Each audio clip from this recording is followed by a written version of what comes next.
ഏത് റിലേഷൻഷിപ്പ് ആയാലും അവിടെ ഒരു ഗീവറും ഉണ്ടാവും ഒരു ടേക്കറും ഉണ്ടാവും. നമ്മുടെ ബ്ലഡ് ഗ്രൂപ്പിനെ നമ്മൾ റിലേഷൻഷിപ്പ് ആയിട്ട് കൺസിഡർ ചെയ്യണമെങ്കിൽ അവിടുത്തെ ഗീവറാണ് ഓ നെഗറ്റീവും അതുപോലെ ടേക്കറാണ് എ ബി പോസിറ്റീവ്. അതായത് ഓ നെഗറ്റീവിന് എന്ത് ചെയ്യാൻ പറ്റും? ആർക്കും ബ്ലഡ് ഡൊണേറ്റ് ചെയ്യാൻ പറ്റും. സോ ഓ മൈനസിനെ നമ്മൾ എന്ത് വിളിക്കണം? യൂണിവേഴ്സൽ ഡോണർ എന്ന് വിളിക്കും. ഓക്കെ അല്ലെ? അതുപോലെ എ ബി പോസിറ്റീവിനെ നമ്മൾ എന്തെന്ന് വിളിക്കും? യൂണിവേഴ്സൽ അക്സെപ്റ്റർ എന്ന് വിളിക്കും. കാരണം ടേക്കർ അല്ലേ എല്ലാവരുടെയും ബ്ലഡ് എന്ത് ചെയ്യും? സ്വീകരിക്കാനും തുടങ്ങും. അതുപോലെ ഇനി നമുക്ക് റിലേഷൻഷിപ്പിൽ ഗീവറും ടേക്കറും മാത്രം പോരല്ലോ, ബാക്കി അവരെ സറൗണ്ട് ചെയ്ത് കുറച്ച് ആൾക്കാർ കൂടെ ഉണ്ടാവും. അവരൊക്കെയാണ് O positive, A positive, A negative, അതുപോലെ B positive, B negative, A B negative. ഇങ്ങനെ 8 പേര് ചേരുന്നതാണ് നമ്മുടെ ബ്ലഡ് ഗ്രൂപ്പ് എന്ന് പറയുന്നത്. ഓക്കെ അല്ലെ? ഇവിടെ പോസിറ്റീവ് നെഗറ്റീവ് വരുന്നത് RH ബേസിസിലുമാണ്. ഇനി നമുക്ക് ഇതിനകത്ത് എന്തിന്റെ ബേസിസിലാണ് നമുക്ക് ഇത്രയും പേര് ക്ലാസിഫൈ ചെയ്തതെന്ന് അറിയണ്ടേ?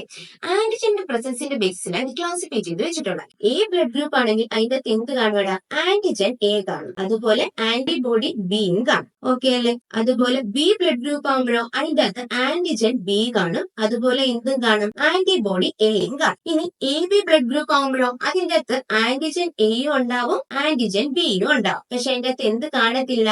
ആന്റിബോഡീസ് ഒന്നും കാണത്തില്ല. ഇനി നമുക്ക് അടുത്തത് ഓ എടുക്കുമ്പോ പറഞ്ഞേ, ഓയിൽ എന്ത് കാണത്തില്ലടാ? ആന്റിജൻസ് ഒന്നും എന്ത് ചെയ്യത്തില്ല? കാണത്തില്ല. പക്ഷെ അതിൽ എന്തുണ്ടാവും? ആന്റിബോഡീസ് ഉണ്ടാവും. ഈ ആന്റിജൻസ് ഒന്നും ഇല്ലാത്തതുകൊണ്ട് തന്നെ അവർ ആർക്ക് കൊടുത്താലും അവിടെ എന്ത് നടക്കത്തില്ല? റിയാക്ഷൻ ഒന്നും നടക്കത്തില്ല. അതുകൊണ്ടാണ് ഓ മൈനസ് എന്തായത്? Universal donor. ഇനി എ ബി എന്ന് പറയുമ്പോൾ അതിന്റെ അകത്ത് ആന്റിജൻസ് ഉണ്ട്, പക്ഷെ ആന്റിബോഡീസ് ഒന്നുമില്ല. അതുകൊണ്ട് അവർക്ക് എന്ത് ചെയ്യാൻ പറ്റും? എല്ലാവരെയും ബ്ലഡ് അക്സെപ്റ്റ് ചെയ്യാനും പറ്റും. അതുകൊണ്ട് അവർ എന്തായി? യൂണിവേഴ്സൽ അക്സെപ്റ്റർ ആയി. ഓക്കെ അല്ലെ? അപ്പൊ ഈ ഒരു കുഞ്ഞു ദിവസം നമ്മുടെ ബ്ലഡ് ഡോണർ ഡേയിൽ നമ്മളൊരു കുഞ്ഞു കാര്യം പഠിച്ചു. കൂടുതൽ കണ്ടന്റുകളുടെ ക്ലാസ്സസ് ഫോളോ ചെയ്യും.